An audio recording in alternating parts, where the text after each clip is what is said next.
Can an iPad Pro replace a laptop?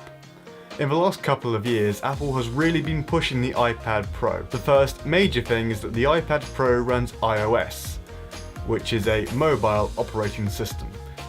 And that's the same that the iPhone uses, and not many people are going to be replacing their laptop with an iPhone anytime soon. But iOS is evolving. The recently added app dock in iOS 11 does suggest that Apple is really pushing the iPad as a viable alternative to laptops. As far as I'm aware, iOS can do something that no other mainstream operating systems can do. It can handle multiple points of input at the same time. What I mean by this is that if you have two apps running at the same time side by side in split screen, you can use one hand on each app and simultaneously be doing different things with each hand on each app. This is a very interesting concept, and I'm looking forward to seeing where Apple takes it in the future. Of course, iOS is also the biggest hindrance to the iPad Pro being a viable laptop replacement. There are a lot of commonly used desktop apps that just aren't available on the iPad, but there are a lot of good alternatives as long as you're not doing anything like video editing, CGI, or lots of programming. Which are all things that I do. Please Apple, Final Cut Pro X 10 on iPad. It would work. The 12.9 has a big enough screen, and both 2017 models easily have enough power to run it. This is where competition comes in from the likes of the Microsoft Surface Pro, which runs Windows 10, so therefore it can run full desktop apps. Now, I've never used one, but a lot of people have said that it's actually not a really good tablet.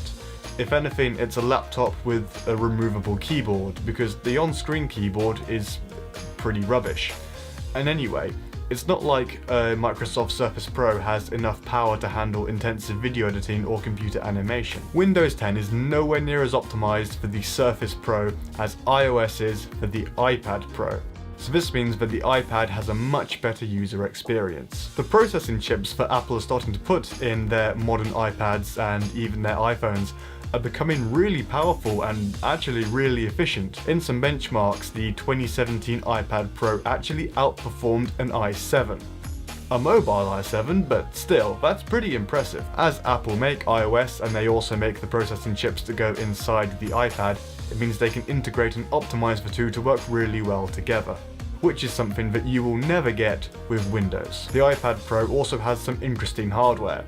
The Apple Smart Keyboard and the Apple Pencil. Now admittedly, neither of these accessories are included when you buy an iPad Pro, you have to buy them separately, but still, they are pretty useful. The on-screen keyboard on the iPad is really good, but for extended typing sessions, having a physical keyboard is really beneficial, and it makes typing a lot easier. The Apple Pencil has to be one of the best styluses on the market. Now, I'm aware that I haven't fully used its potential because I can't draw like some other people can, but when I've been sketching out little ideas and notes, I have found it really helpful. I might even start drawing with it if I get particularly adventurous. There are also some good photo editing programs on the App Store, such as the Affinity Photo app.